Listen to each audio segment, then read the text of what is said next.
أعوذ بالله من الشيطان الرجيم. بسم الله الرحمن الرحيم.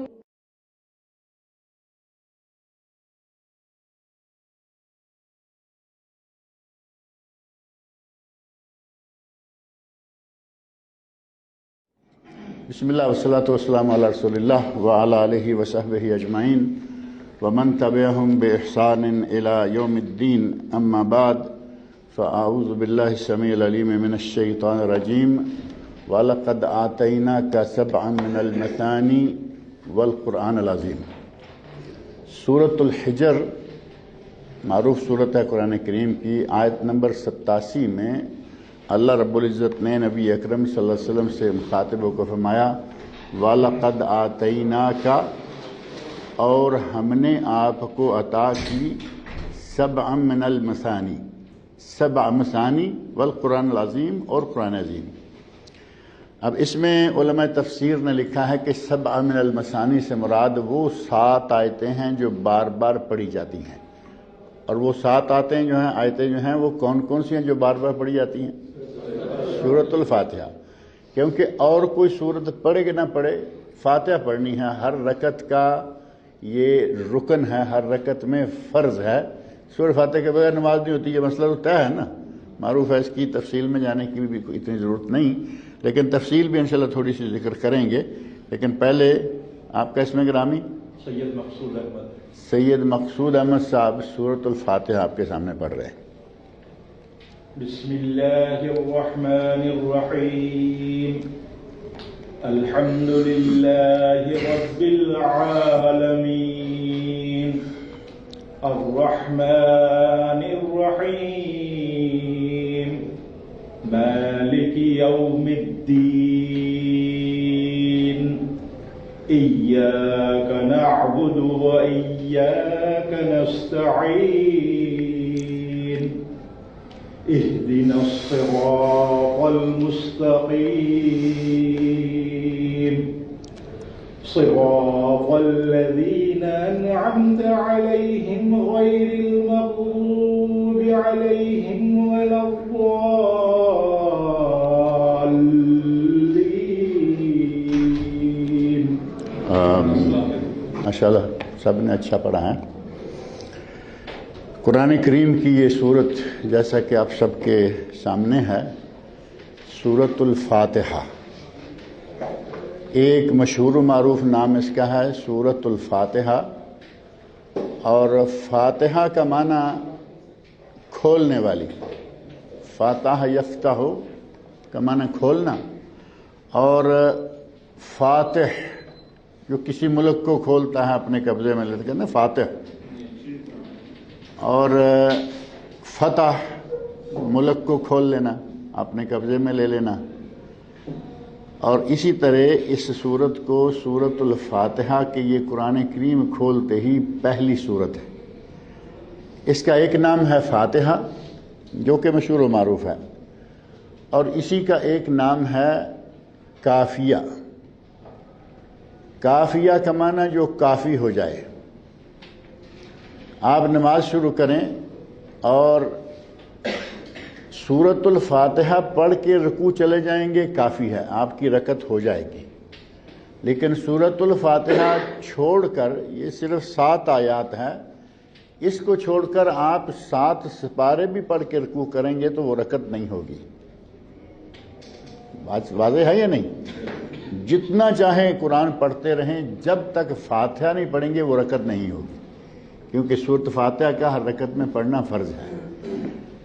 تو یہ کافیہ بھی ہے، اور یہی صورت ام الکتاب، کتاب کی ماں، یعنی کتاب جو آگے قرآن کریم پورا تفصیل سے آنے والا ہے، اس سب کی بنیاد یہ ہے۔ ام الکتاب یا ام القرآن کہا گیا۔ اور اسی سورہ فاتحہ کا ایک نام ہے سورۃ الشافیہ، سورۃ الشافیہ اور سورۃ رقیہ، یہ دو نام ایک ہی معنی کے تقریباً، شفا دینے والی یا رقیہ دم، جو کہ کچھ پڑھ کے کیا جاتا ہے۔ سورت الفاتحہ ہی سورت الشافیہ اور سورت رقیہ دم بھی ہے، اور اس کو سورت شافیہ اور سورت رقیہ کیوں کہا گیا، اس کی بھی ایک بڑی خاص وجہ ہے۔ یہ شافیہ قرآن سارا شفا ہے، وَنُنَزِّلُ مِنَ الْقُرْآنِ مَا هُوَ شِفَاء۔ اللہ رب العزت نے قرآن نازل کیا ہے، فرمایا کہ ہم نے قرآن نازل کیا جو کہ شفا ہے۔ قرآن شفا ہے، قرآن نور ہے، قرآن ہدایت ہے، قرآن میں ہمارے لیے بے شمار خیرات و برکات ہیں۔ اس کے ساتھ ساتھ ہی یہ دم کر کے اگر کسی پہ پھونک مار دیں تو یہ شفا کا ذریعہ بھی ہے۔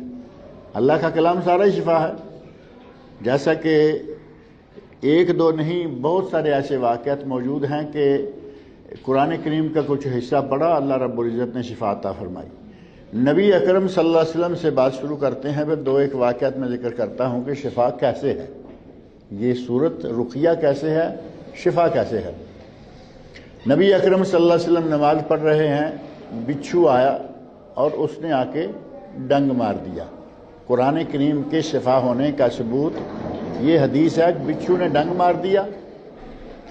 نبی صلی اللہ علیہ وسلم نے نماز پڑھ کے پانی اور نمک منگوایا، پانی اور نمک کو، پانی میں نمک کو گھولا اور اس جگہ جہاں بچھو نے ڈنگ مارا تھا وہاں نمک والا پانی آپ لگا رہے ہیں، اور ساتھ ہی قرآن کریم کی سورت الکافرون، سورت الاخلاص اور معوذتین، دو حدیثوں میں الگ الگ، ایک میں قل هو اللہ اور معوذتین ہے، ایک میں سورت الاخلاص اور معوذتین ہے۔ یوں سمجھ لیں کہ چاروں قل جو معروف ہیں، چاروں قل آپ پڑھتے جا رہے ہیں اور پھونک مارتے جا رہے ہیں اس جگہ جہاں بچھو نے ڈنگ مارا، اور ساتھ ہی وہ نمکین پانی جو ہے وہ بھی آپ اوپر لگا رہے ہیں۔ تھوڑی ہی دیر میں بچھو کا سارا زہر ختم ہو گیا، نبی اکرم صلی اللہ علیہ وسلم کو جو تکلیف ہو رہی تھی وہ ختم ہو گئی، یعنی آپ کو شفا حاصل ہو گئی۔ اور آپ جو رحمت للعالمین ہیں، کبھی بھی کسی کو آپ نے برا بلا نہیں کہا، کبھی کسی کو گالی نہیں دی، اور بڑی آسانی سے کبھی کسی کے لیے بد دعا نہیں کی۔ طائف میں نبی صلی اللہ علیہ وسلم کے ساتھ کیا سلوک کیا گیا، یہ کوئی ڈھکی چھپی بات ہے؟ پتھر مار مار کے لہو لہان کر دیا گیا، اور آپ طائف سے باہر نکل کر آئے، کھجوروں کے انگوروں کے ایک باغ میں آپ رکے، مالک نے کچھ انگور دیے، وہ طویل واقعہ ہے یہ سارا۔ جبرائیل امین آئے اور کہا اللہ کے رسول یہ میرے ساتھ پہاڑوں کے فرشتے ہیں، جن کو اللہ رب العزت نے پہاڑوں کا انتظام بخشا ہوا ہے، یہ میرے پاس ملک الجبال ہیں، اور یہ آپ کو سلام کر رہے ہیں اور کہہ رہے ہیں کہ آپ جو فرمائیں ہم کرنے کے لیے تیار ہیں۔ آپ کے ساتھ ان لوگوں نے جو سلوک کیا ہے ہمیں معلوم ہے اور ہم نے دیکھ لیا ہے۔ إِن شِئْتَ لَأُطْبِقُ عَلَيْهِمُ الْأَخْشَبَيْنِ، اگر آپ چاہیں تو ان کے دائیں بائیں والے پہاڑوں کو آپس میں ملا کے ان کو پیس کے رکھ دیں۔ یہ ملک الجبال کہہ رہے ہیں ان لوگوں نے آپ کے ساتھ بدتمیزی کی، آپ کو اذیت پہنچائی، تکلیف پہنچائی، اگر آپ حکم دیں، اشارہ کریں، ہم ان کو چکی کے دو پارٹوں میں جیسے دانے پستے ہیں ہم ان کو اس طرح پیس کے رکھ دیں۔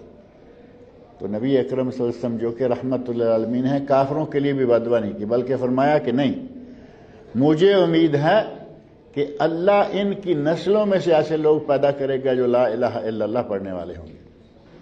اور ایسا ہوا۔ آج دیکھو کتنا بڑا طائف ہے، یہ انہی کی اولاد ہیں، چلتے چلتے چلتے اتنا بڑا شہر آباد ہے لا الہ الا اللہ پڑھنے والوں کا۔ آپ نے اتنی اذیت دینے والوں کو بھی نہ بد دعا کی، نہ گالی دی، نہ کچھ ایسا کیا، لیکن بچھو کے بارے میں نبی صلی اللہ علیہ وسلم نے ارشاد فرمایا لعن اللہ الاقرب، اللہ بچھو پر لعنت کرے، لا یدع نبیا ولا غیرہ، یہ نہ نبی کو معاف کرتا ہے نہ کسی دوسرے کو۔ ڈنگ مارا نا، ڈنگ مارا، تکلیف ہوئی، علاج کیا، اور ساتھ ہی آپ نے فرمایا کہ اللہ بچھو پر لعنت کرے، یہ نبی کو معاف نہیں کرتا، کسی دوسرے کو کیا معاف کرے گا۔ اور دوسری روایت میں ہے لعن اللہ الاقرب لا یترک مسلیا ولا غیرہ، یہ بچھو اللہ اس پر لعنت کرے نہ نمازی کو معاف کرتا ہے نہ بے نماز کو معاف کرتا ہے۔ آپ نبی بھی تھے اور اس وقت نماز میں بھی تھے، فرمایا نہ نمازی کو معاف کرتا ہے نہ غیر نمازی کو۔ نبی اکرم صلی اللہ علیہ وسلم کی ذات گرامی اس طرح ایک عام انسان کی حیثیت سے بھی تھی، جیسے کوئی عام انسان ہوتا ہے۔ اب بچھو کسی کو لڑ کھائے تو عام انسان ہوگا، وہ فرشتہ ہوگا۔ کبھی سنا ہے کہ جبرائیل کو بچھو نے ڈنگ مارا ہو؟ فرشتے تو اس سے بالا ہیں، وہ ڈنگ مارے گا انسان کو، حیوان کو، کسی چلتی پھرتی چیز کو۔ نبی اکرم صلی اللہ علیہ وسلم کو ڈنگ مار دیا تو ہمارے یہاں عادت ہے اڑ جانے کی، اڑ جائیں گے، نہیں مانیں گے، بشر کا لفظ سننے کے لیے تیار نہیں ہمارے لوگ۔ قرآن کریم میں بہت جگہ مختلف مقامات پر اللہ رب العزت نے مختلف انداز سے کہا کہ ہم نے نبی بھیجا تو لوگوں نے کہا ابشر یہدوننا وکفروا، کیا ہماری ہدایت کے لیے اب بشر رہ گئے ہیں؟ یہ کہا اور انکار کر دیا، کفر کر گئے۔ مشرکین مکہ، ان کے سامنے نبی اکرم صلی اللہ علیہ وسلم نے مسلمانوں کو، غیر مسلموں کو، سب کو مخاطب کر کے کہا، قرآن کریم کے اندر موجود ہے، قل انما انا بشر مثلکم، ہے یا نہیں؟ کہہ دیجئے کہ میں تمہاری طرح کا بشر ہوں۔ اللہ کہہ رہا ہے میرے نبی کہہ دو کہ میں تمہاری طرح کا بشر ہوں۔ ہمارے پاکستان انڈیا میں یہ بات ماننے کو تیار نہیں، کہتے ہیں جی نہیں، آپ نور ہیں، بشر نہیں ہیں۔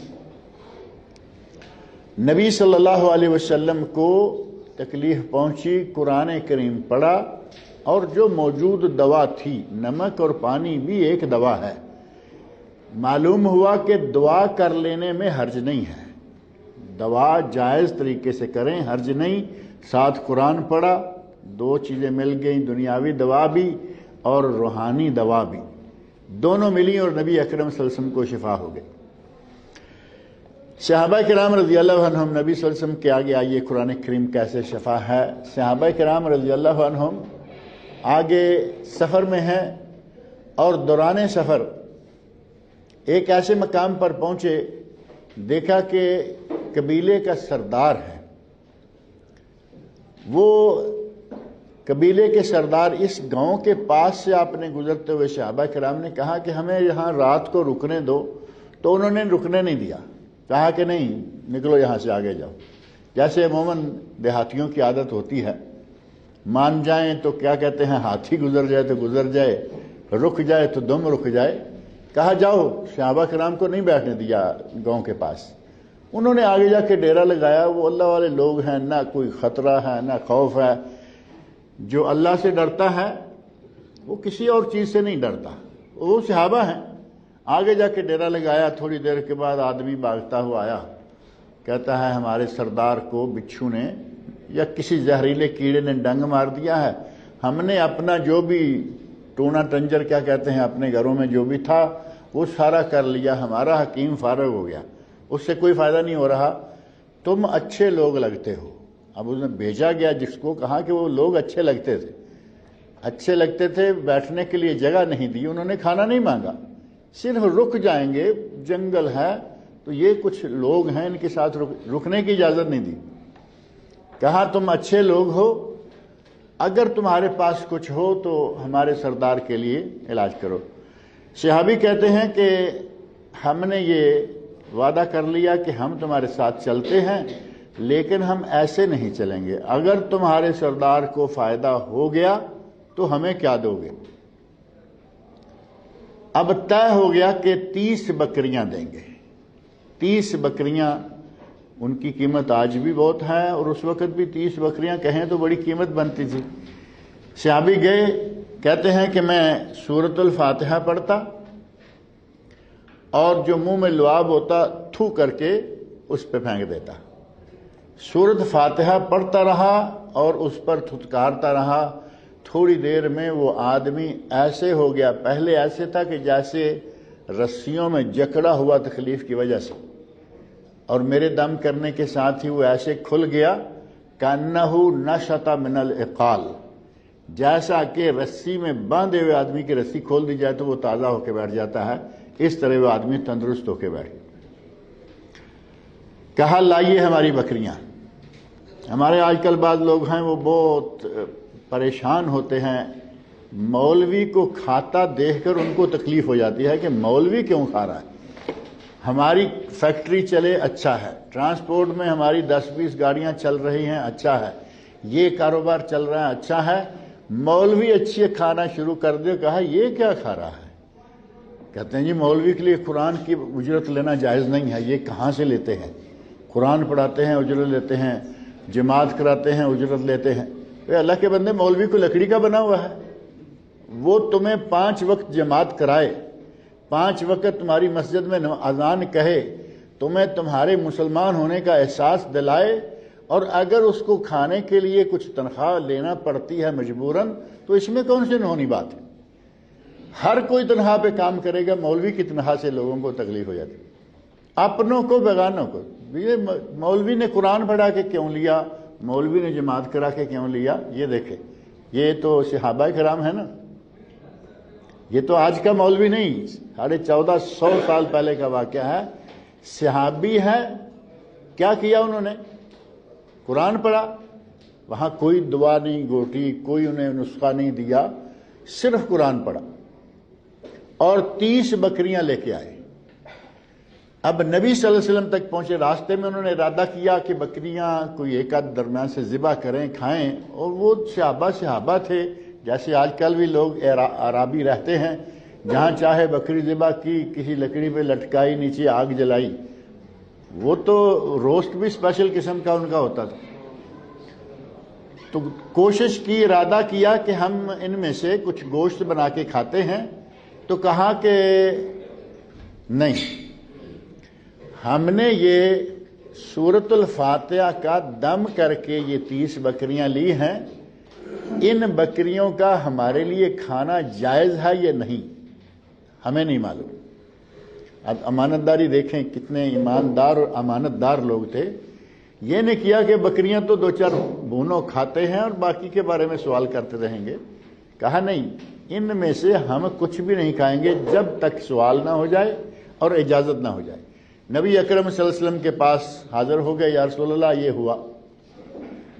آپ نے فرمایا کہ ان کا گوشت کھاؤ اور ہمارا حصہ بھی لاؤ، یعنی 30 بکریاں ہیں، ان کا گوشت تم کھاؤ اور اس میں سے کچھ بوٹیاں ہمیں بھی لو۔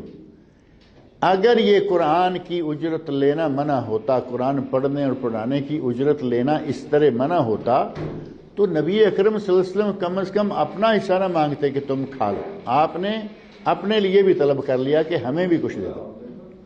تو اس کا معنی یہ ہوا کہ سورۃ الفاتحہ جو ہے یہ رقیہ بھی ہے، دم بھی ہے، رقیہ بھی ہے، دم بھی ہے، اور شفا بھی ہے۔ کہیں تھوڑا 2-3 کرسیاں کٹھی کر کے بٹھا لو ساتھ میں۔ سورۃ الفاتحہ کو اللہ رب العزت نے بہت ہی بڑا مقام عطا کیا ہے۔ اسے سورۃ الحجر کی آیت جو میں نے شروع میں پڑھی ہے، اس آیت میں اللہ نے فرمایا سبع من المثانی۔ یہ مثانی کا معنی ہوتا ہے بار بار، 7 بار بار پڑھی جانے والی آیتیں۔ سورۃ الفاتحہ کی 7 آیتیں ہیں، وہ ہمارے پاکستان کے، انڈیا کے چھپے ہوئے قرآن میں بھی 7 ہی ہیں، اور یہاں بھی 7 ہیں۔ تقسیم میں کچھ فرق ہے، تقسیم میں فرق ہے، کہیں بسم اللہ شامل کر کے 7، کہیں بسم اللہ نکال کے 7۔ تو ان 7 آیتوں کو اللہ رب العزت نے نبی صلی اللہ علیہ وسلم کو عطا کیا، اور ساتھ یہ فرمایا وَلَقَدْ آتَيْنَاكَ، اے میرے نبی ہم نے آپ کو دیں 7 آیتیں، سبع من المثانی، 7 آیتیں جو بار بار پڑھی جاتی ہیں، والقرآن العظیم، اور اسی سورۃ فاتحہ کو قرآن عظیم بھی قرار دیا، یعنی یہ قرآن عظیم بھی ہے، صرف سورۃ فاتحہ قرآن عظیم اس کا نام، اور اسی کا نام ہی سبع من المثانی۔ سبع من المثانی، جیسے میں نے پہلے ذکر کیا کہ جو چاہے پڑھتے رہیں، فاتحہ نہیں پڑھیں گے تو وہ رکعت نہیں ہوگی، نماز نہیں ہوگی۔ اسی طرح اللہ رب العزت نے اس سورت کو یہ مقام بخشا ہے کہ یہ قرآن کریم کا دیباچہ ہے۔ دیباچہ کا لفظ سمجھتے ہیں نہیں؟ جو لوگ کتابیں پڑھتے رہتے ہیں نا، انہیں پتہ ہوتا ہے کہ پیش لفظ یا دباچہ یا مقدمہ یا پریفیس. پریفیس بھی وہی ہے نا.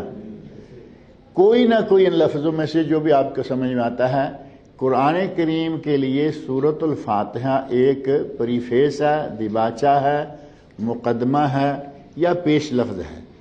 اور اس پیش لفظ میں اللہ رب العزت نے ہمارے لیے بہت ہی بڑی خیر رکھی، حتیٰ کہ نبی صلی اللہ علیہ وسلم نے اس کو نماز قرار دیا. ہمارے لوگ تو نماز میں پڑھنی ہے یا نہیں پڑھنی اسی جھگڑے میں پڑے رہتے ہیں. نبی صلی اللہ علیہ وسلم نے اور خود قرآن کریم میں اللہ رب العزت نے اس صورت کو نماز قرار دیا. قدسی حدیث میں ایک حدیث قدسی ہے جس میں نبی صلی اللہ علیہ وسلم ارشاد فرماتے ہیں کہ اللہ تعالیٰ کا ارشاد ہے قسمت الصلاۃ بینی و بین عبدی. میں نے نماز کو اپنے اور اپنے بندے کے درمیان تقسیم کر دیا ہے. اب یہ لفظ آپ سورہ ذہن میں رکھنا، قسمت الصلاۃ بینی و بین عبدی. میں نے نماز کو اپنے اور اپنے بندے کے درمیان آدھا کر لیا ہے یا تقسیم کر لیا ہے. اب صلاۃ کہاں ہے؟ یہ نہیں کہا کہ میں نے فاتحہ کو آدھا کر لیا. اب آگے جو نبی اکرم صلی اللہ علیہ وسلم کا ارشاد ہے اس پہ غور کریں تو یہ بات مزید واضح ہو جاتی ہے کہ سورۃ فاتحہ کا نام اللہ رب العزت نے اور نبی صلی اللہ علیہ وسلم نے نماز رکھا ہے. قسمت الصلاۃ بینی و بین عبدی ولعبدی ما سأل. میرا بندہ جو مانگے گا میں اس کو دوں گا. اور آگے فرمایا کہ میرا بندہ جب کہتا ہے الحمدللہ رب العالمین، نبی اکرم سے فرماتے ہیں تو اللہ فرماتا ہے حامدنی عبدی. حامدنی عبدی، میرے بندے نے میری تعریف کی. الحمدللہ رب العالمین کا معنی کیا ہے؟ ہر قسم کی تعریف اے اللہ تیرے لیے. اللہ کہتا ہے حامدنی عبدی، میرے بندے نے میری تعریف کی. الرحمن الرحیم کہتا ہے تو اللہ رب العزت کہتا ہے اثنا علی عبدی، میرے بندے نے میری حمد و ثنا بیان کی. ثنا کا لفظ ہے نا معروف. میرے بندے نے میری حمد و ثنا کی.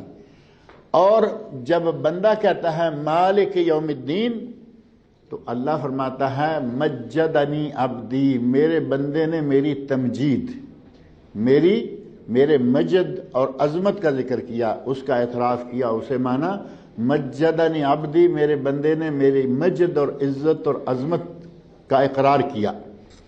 اور صحیح مسلم کی یہ روایت صحیح مسلم کی ہے. صحیح مسلم کی ایک روایت میں ہے فوض الی امر، فوض الی امر، میرے بندے نے اپنا معاملہ میرے سپرد کر دیا. جب کہتا ہے نا مالک یوم الدین، اللہ ہی یوم الدین فیصلے کے دن کا مالک ہے، گویا کہ بندے نے اپنا معاملہ میرے سپرد کر دیا ہے. اور آگے ایاک نعبد و ایاک نستعین، اور فرمایا کہ یہ بینی و بین عبدی، یہ میرے اور میرے بندے کے درمیان ہے. یہ اس میں ایک حصہ بندوں کا ایک حصہ اللہ کا ہے نا. ایاک نعبد، اے اللہ ہم تیری ہی عبادت کرتے ہیں، اللہ کے لیے ہو گیا. و ایاک نستعین، اور اے اللہ ہم صرف تجھ سے ہی مدد مانگتے ہیں. فرمایا یہ بینی و بین عبدی، یہ میرے اور میرے بندے کے درمیان آدھا ہے. والے عبدی ما سأل، اور میرا بندہ جو بھی مانگے گا میں اسے دوں گا.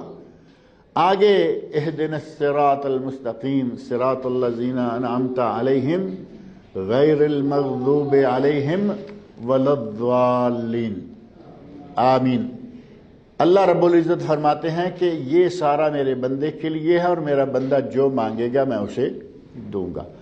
اب دیکھنا یہ ہے دو چیزیں ہیں یہاں تھوڑی سی توجہ طلب ہیں. ایک جیسا کہ آپ پڑھ رہے تھے سورۃ الفاتحہ تو عموماً لوگوں نے صحیح پڑھا.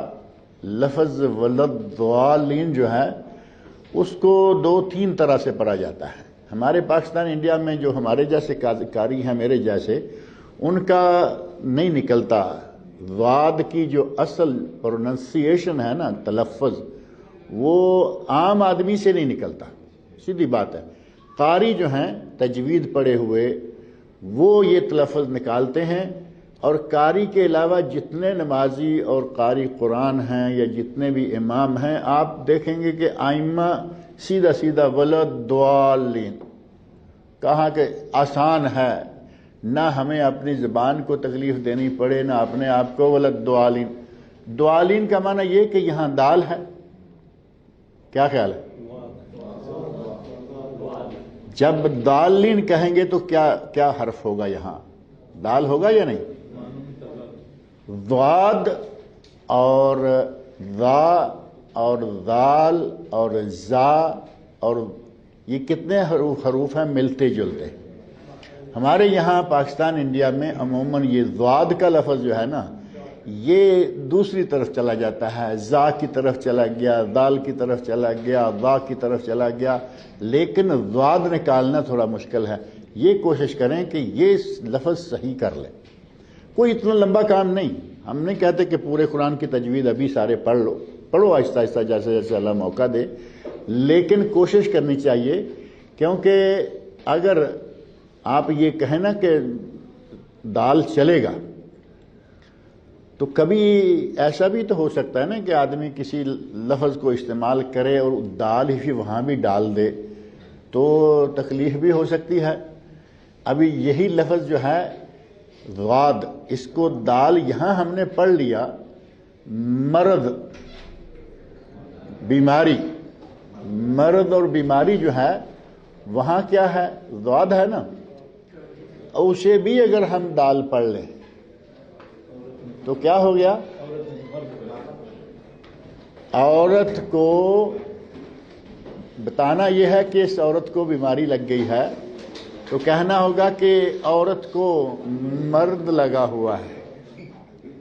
اب کھانا آ جائے گا آپ کے ٹیبل پہ، بات میری سنیں توجہ سے، کہ عورت کو مرد لگا ہوا ہے، یہی کریں گے نا۔ جب ضاد کو صحیح نہیں نکالیں گے تو معاملہ بہت الٹ ہو جائے گا۔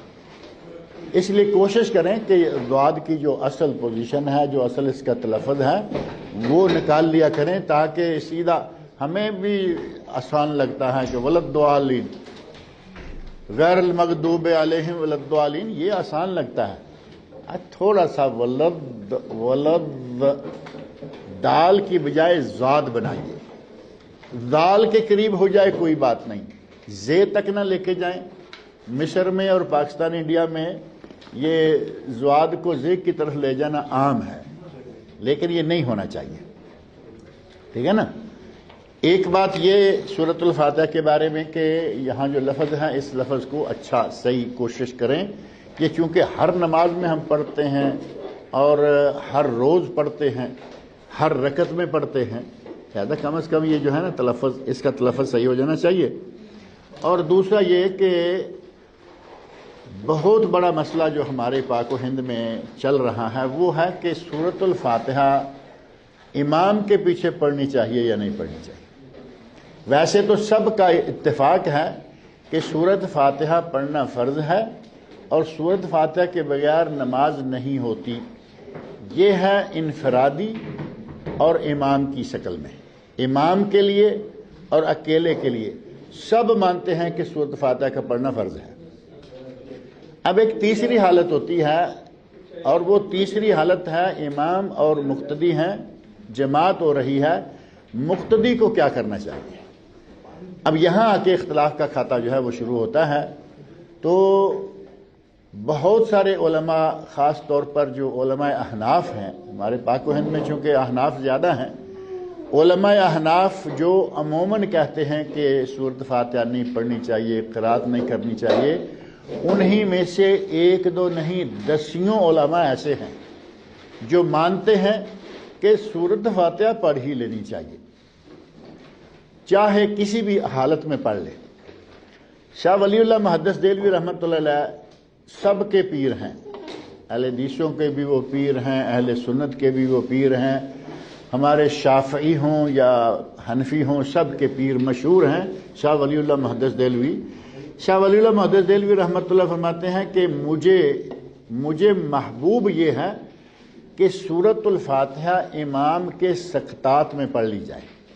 اب سورۃ الفاتحہ کو پڑھنے کے مختلف انداز ہیں، سورۃ فاتحہ بھی پڑھی جا سکتی ہے، قرآن کی وہ آیت جو دلیل کے طور پر وہ رکھتے ہیں کہ فاتحہ نہیں پڑھنی چاہیے، وَإِذَا قُرِئَ الْقُرْآنُ فاستمعوا له وانصتوا لعلکم ترحمون، اس آیت کے حکم سے بھی آپ الگ ہو سکتے ہیں، بچ سکتے ہیں، صرف تھوڑی سی توجہ جو ہے وہ رکھنی ہوگی۔ اس آیت میں پہلی بات یہ ہے کہ وہ آیت یہاں مدینہ منورہ میں نازل نہیں ہوئی، وہ مکہ میں نازل ہوئی تھی، اور مدینہ منورہ میں نازل نہ ہونے، مکہ میں نازل ہونے کا معنی یہ ہوا کہ اس کا جماعت کے ساتھ کوئی تعلق نہیں، وہ تو مشرکین کے بارے میں کہا گیا کہ تاکہ ان پر رحم کیا جائے۔ علی کل حال سورۃ الفاتحہ پڑھنے کی مختلف شکلیں ہیں۔ ایک یہ علامہ رشید شاہ ولی اللہ، ایک منٹ بس ختم ہو گئی بات، شاہ ولی اللہ رحمۃ اللہ فرماتے ہیں کہ جب امام رکتا ہے نا، سانس لیتا ہے، سکتہ جس کو کہتے ہیں، سکتے میں فاتحہ پڑھتے جائیں، وہ کہے الحمدللہ رب العالمین، وہ رک گیا نا، یہاں آپ کہہ لیں الحمدللہ رب العالمین۔ اور علامہ رشید احمد گنگوہی رحمۃ اللہ علیہ، وہ کہتے ہیں، حنفی علماء ہیں، یہ بھی عالم ہیں، کہتے ہیں کہ جب سبحانک اللہم و بحمدک کی اللہ اکبر کے بعد اس کی باری ہے نا، سبحانک اللہ چھوڑ دو کیونکہ وہ تو سنت ہے، فاتحہ پڑھ لو کیونکہ اس کا بہت ہی زیادہ اجر و ثواب ہے۔ تیسرے علماء کہتے ہیں کہ آمین کے بعد تھوڑا سا وقفہ امام دیتے ہیں، وہاں پڑھ لو۔ اور چوتھی شکل یہ ہے کہ آپ بغیر آواز کے پڑھ رہے ہیں، امام بلند آواز سے پڑھ رہا ہے، آپ اس کے ساتھ ساتھ، اگر کوئی جگہ نہیں دینے والا تو ساتھ ساتھ ہی تھوڑا تھوڑا کر کے آپ بھی بغیر آواز کے۔ نبی صلی اللہ علیہ وسلم نے جسے روکا تھا پڑھنے سے، اسے بھی یہ نہیں کہا کہ کچھ بھی نہ پڑھو، اسے بھی کہا کہ سورہ فاتحہ ضرور پڑھ لینا۔ اللہ تعالیٰ میرا آپ کا روزہ، نماز، ہر عبادت قبول فرمائے۔ یہ طویل طلب موضوع ہے، انشاءاللہ پھر بھی کبھی بات کریں۔